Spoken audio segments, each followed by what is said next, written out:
बिस्मिल्लाहिर्रहमानिर्रहीम अस्सलाम वालेकुम। आई कम पार्ट 2 के स्टूडेंट्स को बिज़नेस स्टैटिस्टिक्स की ऑनलाइन क्लास में खुशामदीद।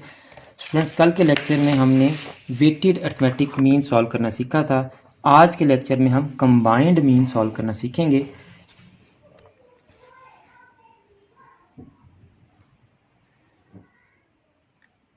तो स्टूडेंट्स, सबसे पहले आप कंबाइंड मीन का कॉन्सेप्ट ले लें। अगर आपको कंबाइंड मीन का कॉन्सेप्ट पता होगा तो फिर आप जो है वो इसको आसानी से समझ सकते हैं। अच्छा जी, कॉन्सेप्ट इसका ये है कि मैं आपको बता रहा था कि बड़े जो कॉलेजेस होते हैं, अगर आप सेकंड ईयर की बात करें, सेकंड ईयर, ठीक है। अब एक क्लास के एक से ज़्यादा सेक्शन होते हैं। अगर आपके कॉलेज में अभी नहीं है तो आपने स्कूलिंग भी की है तो 9-10 में तो यूजुअली प्राइवेट स्कूल्स में भी जो है वो एक से ज़्यादा कई सेक्शन होते हैं, एफ़ तक सेक्शन हो जाते हैं बाज़ दफ़ा। लेट्स सपोज हम section A, B, C and D 4 section हम ले लेते हैं। अब 4 सेक्शंस में जो नंबर ऑफ़ स्टूडेंट्स हैं ना, n, वो डिफरेंट भी हो सकते हैं और सेम भी हो सकते हैं। नॉर्मली हर इदारे वाला कोशिश तो करते हैं कि जी आपके नंबर ऑफ़ स्टूडेंट्स एक सेक्शन में एक जैसे रहें, यानी तादाद बराबर रहे। 50 की तादाद है तो 50-50 रहे, अगर कहीं 40 का जो है बेंच मार्क है तो 40-40 रहे, अगर कहीं 30 का बेंच मार्क है तो 30-30 रहे। लेकिन कुछ बच्चे स्किप कर जाते हैं, कुछ नए आ जाते हैं, उस वजह से ना आपकी जो नंबर ऑफ़ स्टूडेंट्स हैं ना वो चेंज होते रहते हैं। मैं भी इसमें जो है ना नंबर ऑफ़ स्टूडेंट्स चेंज कर लेता हूँ। लेट्स सपोज किसी में 40 है, किसी में 45 है, किसी में 50 स्टूडेंट्स हैं और किसी में आपके जो स्टूडेंट्स हैं वो 35 है। बाज़ दफ़ा सेक्शन इस हिसाब से बनाने पड़ जाते हैं कि उसमें एक जैसे, यानी कि जो अच्छे बच्चे हैं, ज़्यादा मार्क्स लेने वाले बच्चे हैं, उनका एक सेक्शन ज़्यादा बना दिया जाता है। वो चाहे उसमें 10 हैं, 20 हैं या 30 हैं, वट एवर। समझा रहा हूँ आपको, इसलिए थोड़ी डिटेल से बता रहा हूँ।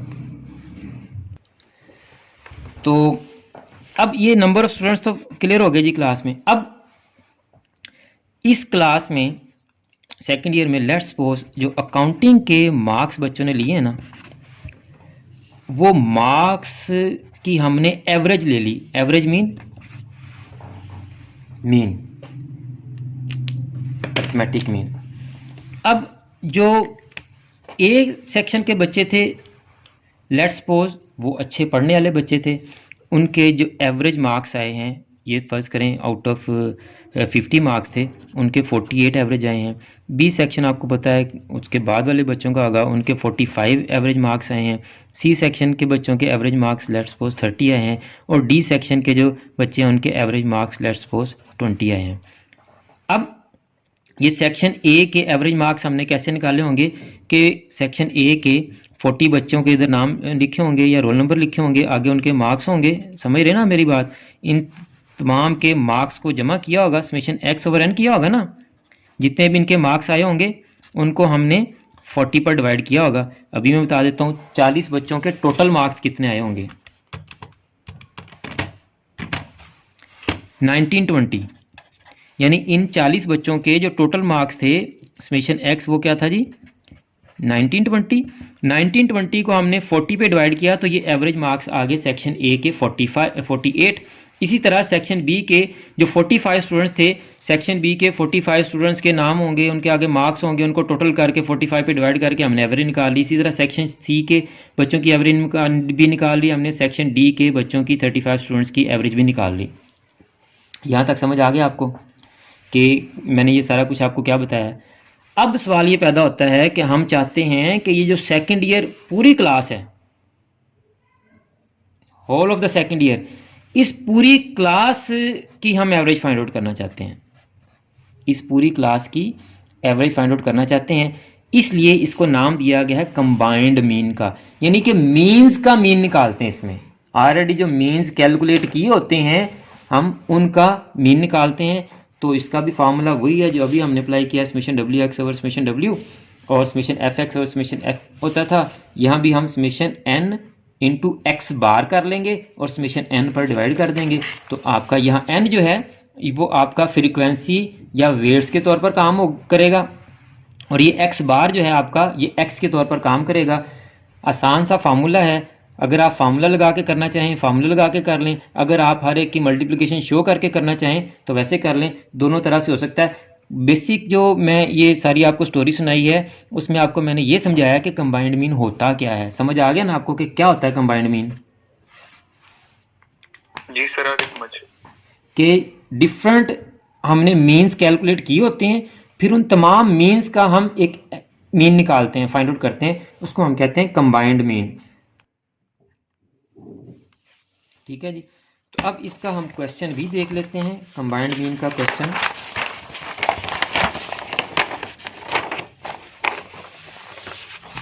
बेसिकली ये मीन्स की प्रॉपर्टीज में से एक प्रॉपर्टी है।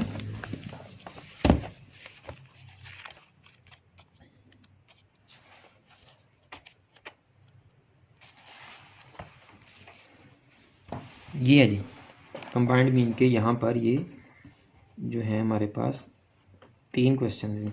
अ टीचर ऑफ अकाउंटिंग, इसने भी ये एग्जाम्पल लिया है, reported mean examination grades of 70, 80 and 65 for 3 sections consisted of 40, 45 and 50 students। 40 students की एवरेज जो मार्क्स हैं वो 70 है, 45 स्टूडेंट्स के एवरेज मार्क 80 हैं, 50 स्टूडेंट्स के एवरेज मार्क्स 65 हैं। Find the mean grade of all sections, कहता है तीनों सेक्शंस के आप मीन ग्रेड्स फाइंड आउट करें।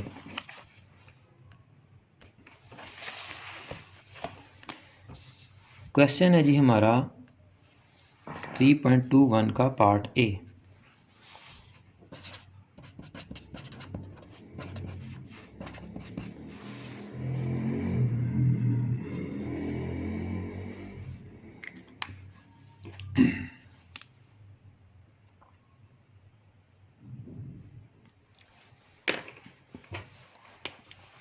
अब आप इसका जो है वो डाटा फैच करना चाहें, लिखना चाहें तो ए बी सी सेक्शन कर लें, 1 2 3 कर लें, जैसे मर्ज़ी कर लें। यहाँ मैं ए बी और सी लिख लेता हूँ सेक्शन, और ये नंबर ऑफ़ स्टूडेंट्स जो हैं ये आपके n होंगे जी। तो this is for 3 section consisted of 40, 45 and 50 students. ये नंबर ऑफ़ स्टूडेंट्स आपके सेक्शन ए के 40, कलर चेंज कर लेता हूँ मैं, सेक्शन बी के 45 एंड सेक्शन सी के 50 स्टूडेंट्स। और इनके मीन्स क्या हैं जी हमारे पास? X bar. ए सेक्शन के जो मीन मार्क्स हैं वो हैं 70, बी सेक्शन के जो मीन मार्क्स हैं वो हैं 80, और सी सेक्शन के मीन मार्क्स हैं वो 65 हैं जी। बहुत छोटा सा क्वेश्चन बनता है ये, तो मैं यहीं साथ फार्मूला लगा के आपको सॉल्व कर देता हूँ। आप चाहे ये वाला फार्मूला लगा लें या जो मैं आपको नीचे कैलकुलेशन करके दूंगा वैसे कर लें, दोनों तरह से हो सकता है जी। तो x बार सी साथ लिख देंगे, इसका मतलब है x बार कंबाइंड मीन। तो फार्मूला हमारा होगा जी summation n x bar divided by summation n जी, सिंपल। अब आप यहाँ n और x बार को मल्टीप्लाई कर लें, जैसे हमने fx को मल्टीप्लाई किया था, जैसे हमने wx को मल्टीप्लाई किया था जी। 7 4 28, ये तो 2800 आ गया जी। 45 इंटू 80 3600, 65 इंटू 50 3250। सम कर लें जी इनका, 3250 प्लस 3600 प्लस 2800 जी, तो ये आ गया 9650।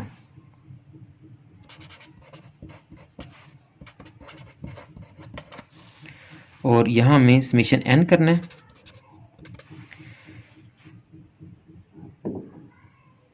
आ रहा है मेरा ख्याल है, 90 प्लस 45 135।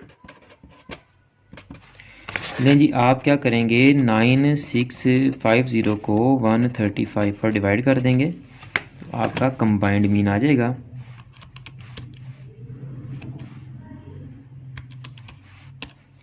(71.48) ये आपका कंबाइंड मीन आ गया जी। अब जो आपको इलस्ट्रेशन में मिलेगा उसने फार्मूला कैसे लिखा होता है वो देख लें आप। एक्स बार कंबाइंड है जी, वो कह देता है इसको इसको वो कह देता है n1 n2 n3, इसको x बार 1 x बार 2 x बार 3।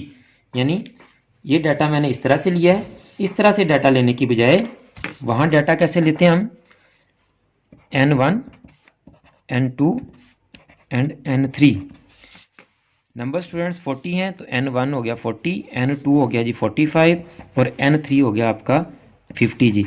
इसी तरह आपका आ जाएगा x बार 1, x बार 2 और x बार 3।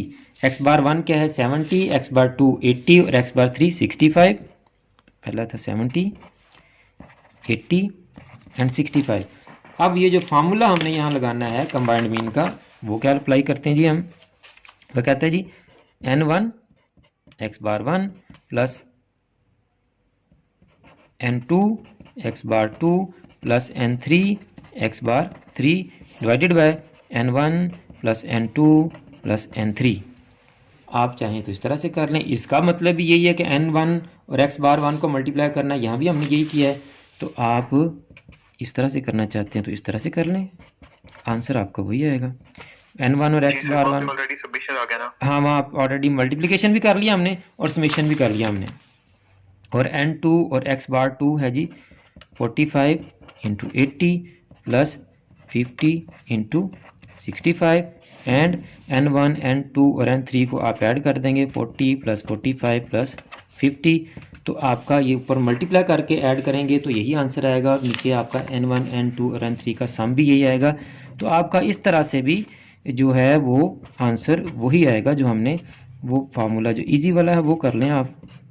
ये थोड़ा लेंथी भी हो गया, ये आसान है।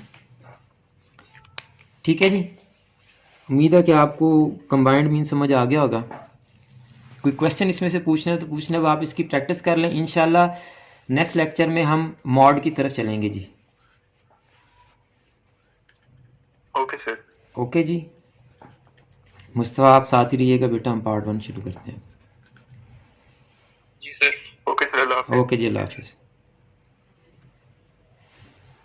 तो स्टूडेंट्स ये आपका कंबाइंड मीन भी हो गया है। हर वीडियो में मैं आपको यही रिक्वेस्ट करता हूँ कि आपने अगर यूट्यूब चैनल सब्सक्राइब नहीं किया तो सब्सक्राइब कर लें या फेसबुक पेज को लाइक कर लें, ताकि जितने भी लेक्चर्स हम अपलोड करते हैं उनकी वीडियोस आपके पास फ़ौरन से पहले पहुँच सकें और आप अपने पेपर्स की अच्छी तरह तैयारी कर सकें। इसी तरह आप इन वीडियोज़ को ज़्यादा से ज़्यादा फॉरवर्ड भी किया करें, ताकि आपकी वजह से बेशुमार बच्चों का फ़ायदा हो सकता है। ऐसे तमाम बच्चे जो किसी भी वजह से कॉलेज या अकेडमी ज्वाइन नहीं कर सकते या उनके पास टाइम नहीं होता, वो ऑनलाइन क्लासेस भी नहीं ले सकते, तो ये वीडियोस आपके ज़रिए से जब उनके पास पहुंचेंगी तो उनका फ़ायदा होगा और वो भी अपने पेपर्स की अच्छी तरह से तैयारी कर सकते हैं। मुझे भी अपनी दुआ में याद रखा करें। जज़ाकल्लाह।